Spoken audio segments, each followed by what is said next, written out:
भक्तजनों, आज मैं आप लोगों को भगवान श्री कृष्ण और फलवाली स्त्री की कथा सुनाती हूँ। वृंदावन की पावन भूमि पर जब जब श्री कृष्ण ने अपनी बाल लीलाएं रची, संपूर्ण सृष्टि अभिभूत हो उठी। बाल गोपाल की मुस्कान मात्र से ही हृदयों के द्वार खुल जाते थे।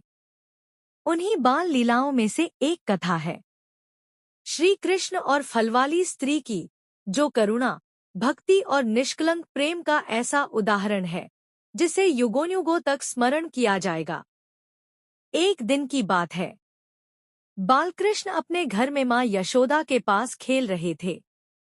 द्वार पर किसी स्त्री की आवाज आई, फल लो, मीठे मीठे फल लो। वह एक साधारण ग्रामीण स्त्री थी, सिर पर टोकरी जिसमें आम, केले, जामुन जैसे रसाल फल भरे हुए थे।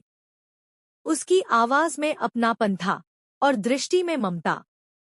भगवान श्री कृष्ण ने वह आवाज सुनी और एकाएक उनके नेत्रों में चंचलता दौड़ गई।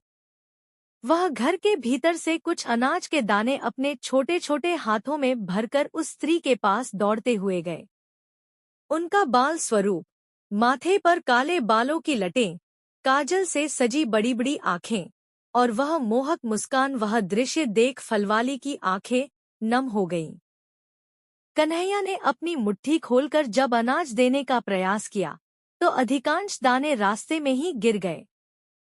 छोटी सी मुट्ठी में कुछ ही दाने बचे थे, परंतु उस स्त्री की दृष्टि उन दानों पर नहीं थी। उसकी दृष्टि तो उस बालक के रूप पर थी जो स्वयं नारायण था।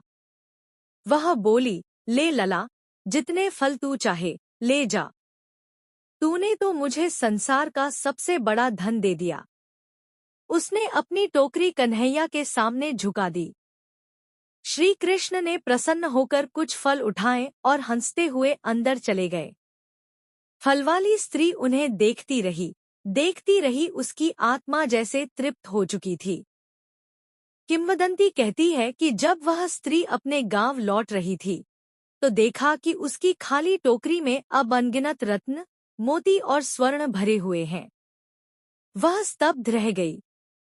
उसके नेत्रों से अश्रुधारा बह चली। यह श्री कृष्ण का प्रताप था जिसने प्रेम के बदले संपदा दी, परंतु उस स्त्री के लिए वह संपत्ति नहीं, बल्कि श्री कृष्ण के साक्षात दर्शन ही सबसे बड़ी उपलब्धि थी।